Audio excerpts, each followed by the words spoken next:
जय जोहार हे। जे मन ह ना टोन्ही सीखत रथे नहीं अउ ओकर विद्या ह आधा हो जाथे, सीखत रथे लेकिन पूरा नहीं सीख सके अउ आधा हो जाथे तहन ओ मन ह नहीं पागल हो जाथे, अक्सीखा हो जाथे।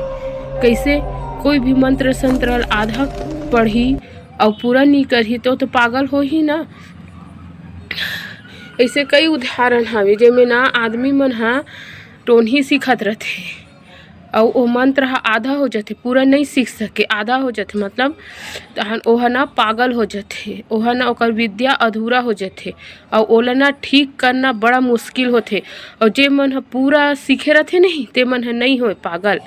ऐसे कई झन हावे जे मन ह नहीं अक्सीखी सीख सीख के नहीं गली में किंजरत रथे पागल जैसे, काबर के ओ मन ह आधा सीखे रथे, अक्सीखा रथे तेकर सेती ओ मन ह नहीं गली में किंजरथे पागल जैसे करही, अपने अपन बोलही, अपने अपन ए डहन भागही ओ डहन भागही, पता नहीं का करही।